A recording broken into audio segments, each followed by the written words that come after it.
This Good Morning Northwest Morning Sprint is brought to you by Bill's Heating and Air Conditioning. It is 6:53. Time to get you ready to take on your Monday here in the Morning Sprint. Mark Peterson following a blustery start to your week. Robin Nance has the latest in the race for the White House, and Olivia Roberts breaking down Idaho's plan to reopen. But first, another person has died from COVID-19 in Spokane County, and the number of confirmed COVID-19 cases has increased slightly to 348.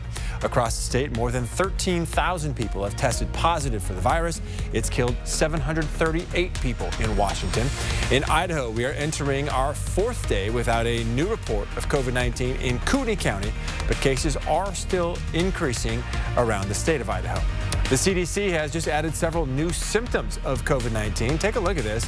In addition to the cough, fever, and shortness of breath, people infected by the virus can have chills, muscle pain, headaches, a sore throat, and loss of taste or smell. These symptoms can show up between 2 and 14 days after exposure to coronavirus. Still a few rain showers in our first alert weather sitting into Idaho and making their way into Montana. As we take a look at what we're expecting today in the 24-hour forecast, it's going to be scattered showers through the morning and midday. By 3 o'clock, we should dry out. We'll have more on the extended forecast coming up. Some stores in Idaho could be open for business this week. To open up again, Governor Brad Little says the state must see a decline in COVID-19 related hospital visits for 2 weeks. Keep in mind, though, these stages are just target dates and could change. Stage 1 will start this Friday, May 1st. Some retail stores, daycares, and churches will open only if they follow physical distancing rules. That means standing at least 6 feet away from other people. After 2 weeks, state leaders will decide if they can safely go on to the next stage. In the second stage, restaurants, gyms, and hair salons will reopen. Gatherings with 10 people or less will also be allowed, of course, practicing those distance rules. In the third stage, Idaho will not require the 14-day self-quarantine for people entering the state, and non-essential travel will open up. All bars will open, and gatherings of 50 or more will be allowed in the last stage. State leaders say the plan will only work if people in Idaho continue to stay home. Well, while things start to open up in Idaho, frustrations boil over for some Washington anglers. This was the scene near Seattle this weekend. Fishing is currently banned under Governor Jay Inslee's stay-home order. Last week, Governor Inslee hinted that he could be looking at easing some restrictions on outdoor activities, although his office hasn't specifically said what that could entail.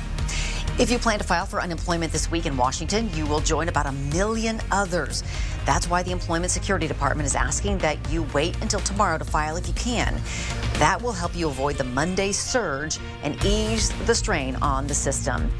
And you should be able to get an update now on when your stimulus cash will hit your account. You can find a link to the IRS's site on KXLY.com.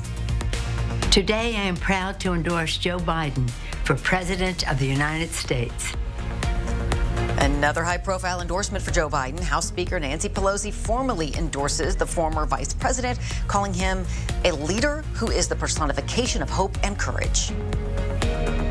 With the YMCA's doors closed, instructors have been opening up their active older adult classes to the community on Facebook. On the YMCA of the Inland Northwest Facebook page, you can follow along and do Pilates, Tai Chi, yoga, and circuit, which is a little bit of everything. These classes are geared towards the Y's older and more vulnerable population, so some of the exercises incorporate chairs or sitting down to help with balance.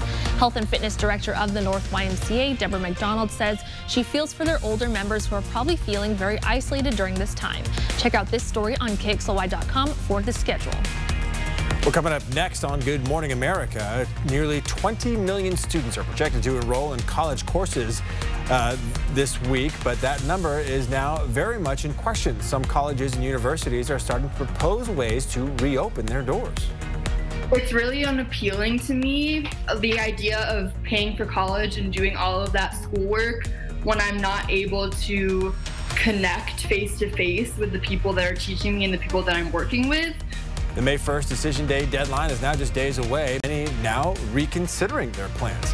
We will take a look at that and be right back with a reminder for Spokane parents coming up next.